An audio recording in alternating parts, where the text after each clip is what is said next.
I am Dr. Suarchla, Scientific Director with Ziva Fertility Centers. What's the difference between PCOS and PCOD?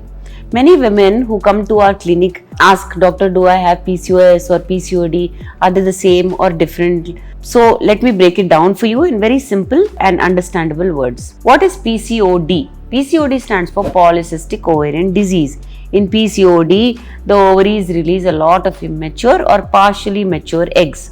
This can lead to small cysts forming in the ovaries.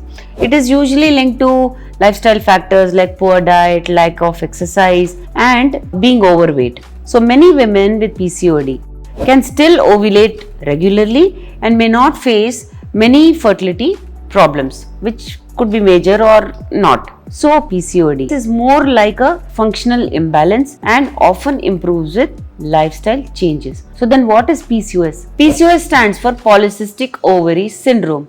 It is not just an ovarian problem but a hormonal and metabolic disorder. In PCOS, the body produces higher levels of male hormones called androgens. This leads to symptoms like irregular or absent periods, excessive hair growth on the face or body, acne, weight gain, sometimes insulin resistance. Unlike PCOD, PCOS can significantly affect ovulation and fertility. So PCOS is more serious condition with long-term risks like diabetes, heart disease, and infertility if not managed properly. So the key differences between PCOS and PCOD are: PCOD is common, almost 1 in 3 women may experience it at some point. PCOS, however, affects fewer women but it's more severe. PCOD is mainly due to lifestyle imbalances, and PCOS is more of a hormonal disorder with genetic and environmental causes. PCOD may cause irregular cycles but doesn't always stop ovulation.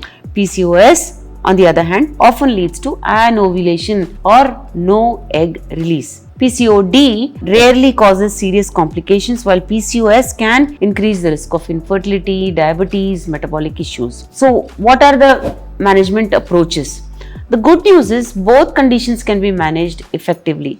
For PCOD, lifestyle modifications, healthy diet, exercise, and stress management usually restores balance. For PCOS, in addition to lifestyle, you may need medical support, hormonal treatment, fertility support, and monitoring for long-term risks like diabetes. Early diagnosis and treatment make a very big difference in both the conditions. So to sum it up, PCOD is like a temporary lifestyle-related imbalance, while PCOS is a chronic hormonal condition with more severe implications. If you notice irregular periods or excessive hair growth or have trouble conceiving, don't ignore it, consult your doctor. With the right approach, both PCOD and PCOS can be managed and you can live a healthy, fertile life. Thanks for watching, but don't forget to share this with someone who may be struggling with PCOS or even PCOD. Thank you.